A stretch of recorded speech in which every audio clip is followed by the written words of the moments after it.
It's a huge honor to be here, especially with three distinguished sort of scholars who I am deeply dependent on when it comes to my understanding of questions of, democracy, authoritarianism, Islamic political thought in Tunisia. On my way to campus today, I was just thinking there's one person who's missing from this discussion, and that's the late, great Alfred Stepan, who wrote extensively and insightfully on Tunisia, was very sort of, very, I think inspired by events in the Arab Spring. But in many ways, we miss him greatly. And yeah, we miss him greatly, but in many ways, it's actually good that he's not here, because I think if he would have lived to see how things have unfolded in Tunisia since the seizure of power of Qais Said and the persistence of authoritarianism, I think his heart would be broken. So I just wanted to put out a plug, mention Alfred Stepan's name if anyone is interested in, the question of Tunisia and democracy. His writings are absolutely essential. I'm also glad that we can celebrate and perhaps have some discussion of Andrew Marsh's very new book. His reader on Rached Ghannouchi came out a week ago. We're hoping to do something big here. Andrew doesn't know this yet, but we're hoping to do something big here in Georgetown with respect to promoting his new book.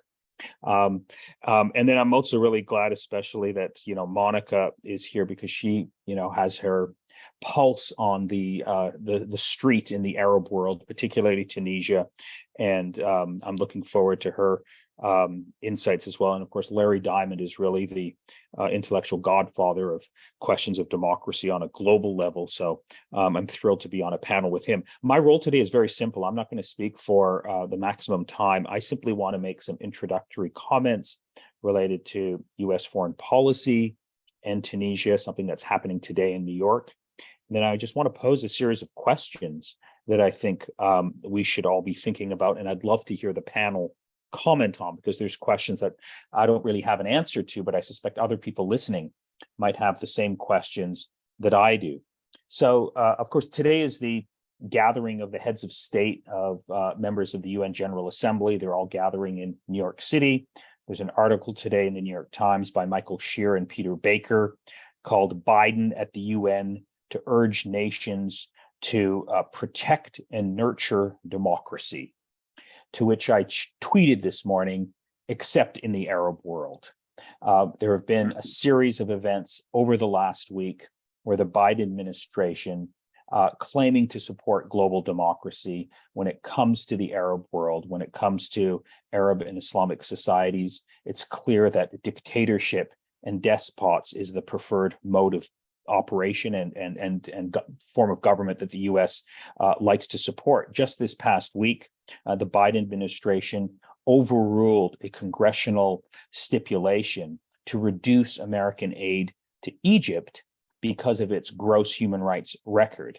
And we saw the immediate consequences of that in the aftermath of that announcement, when a prominent Egyptian dissident, Hisham Qasem, was sentenced to a prison for simply online criticism of the Sisi regime. Over the last week, we saw the Biden administration renew another security arrangement with Bahrain, undermining any commitment to democracy and U.S. foreign policy in Bahrain. And we saw the consequences of that immediately when the daughter of a prominent dissident, Mariam Khawaja, whose father is a prominent Bahraini human rights activist, one of the leaders of the Arab Spring, and who's been languishing in jail, sentenced to life, was trying to get on a plane with the head of Amnesty International to go back to Bahrain, petition for her father, and the Bahraini government denied her access. And it's not a coincidence, the sequencing of these things. The United States sends a message that it's backing authoritarianism in these parts of the Arab world, and these authoritarian regimes take advantage of that to clamp down further and to repress dissidents and human rights activists. We also have happening in the background a major U.S. foreign policy push. In fact, this is taking up a lot of energy and a lot of time of the Biden administration. In fact, they're quite thrilled by it. They're sort of promoting this as a possibility to bring peace and stability to the Middle East writ large, if only Saudi Arabia and Israel can strike some sort of normalization deal with each other, which of course will be a disaster for human rights and democracy, and particularly the Palestinians. And it's quite shocking how there's very little critical commentary from a human rights and democratic perspective over this arrangement that's proceeding full force in the direction that the Biden administration would like to see it move in, which is a very anti-democratic and anti-human rights direction. And then, of course, we have the situation in Tunisia where U.S. policy, I think, on Tunisia has shifted somewhat, but I think there's a lot there's a lot to be desired with respect to U.S. policy toward Tunisia. Perhaps we can talk about that in greater detail, and that is one of the questions that I want to pose to the panel, because I'm not really sure what the best approach is with respect to shifts in U.S. policy that perhaps could shift things in Tunisia and push it in a democratic direction. So I guess the questions that I want to pose at the beginning, and I hope we get a chance to answer or discuss some of them with respect to the question of Tunisia, with respect to the question of, the imprisonment of Rached Ghannouchi, is number one, where is the Tunisian civil society organizations that won the Nobel Peace Prize in 2015 for their role in consolidating democracy in Tunisia? I'm referring specifically to the Tunisian National Dialogue Quartet Group, which was widely celebrated as sort of playing a role in preventing a return to authoritarianism. A status update on that would be, I think, most welcome in terms of understanding the internal politics of Tunisia. The second question that I have is perhaps could have Rached Ghannouchi, looking back, have done things differently to avoid this crisis? Were there any sort of specific, mistakes that we can identify, or was this return to authoritarianism really destined to happen because of the dire economic underpinnings that Tunisia was facing, and it really wasn't anything that anyone could do, because it's very difficult to sustain democracy when people don't have bread to eat? The third broad question is the role of the international community, particularly the United States. I mentioned this before. What are the pressure points that perhaps we can identify where Qais Said is vulnerable, that we could perhaps focus on? And if we were to apply pressure at those locations, it might open doors to a restoration of democracy.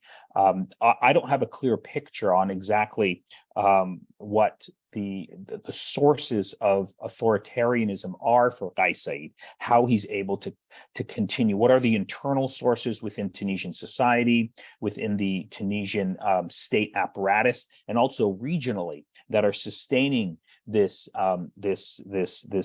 authoritarian stranglehold of the country? And then the last question really is a question, I think, for for Andrew and for Monica.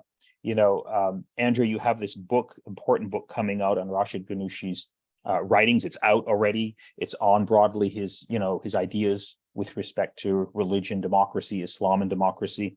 But my reading today of the intellectual mood in the Arab world is those are debates that were very much in vogue and important in the 1980s, in the 1990s, at the time of the Arab Spring.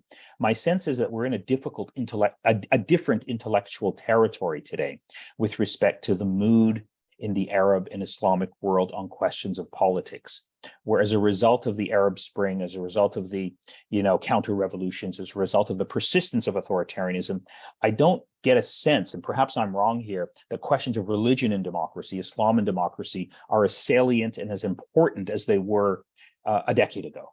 So that's sort of a topic that I've been struggling with, and I'd welcome insight and comments from the other members of this distinguished panel. I'll stop there and turn it back to you, Ridwan.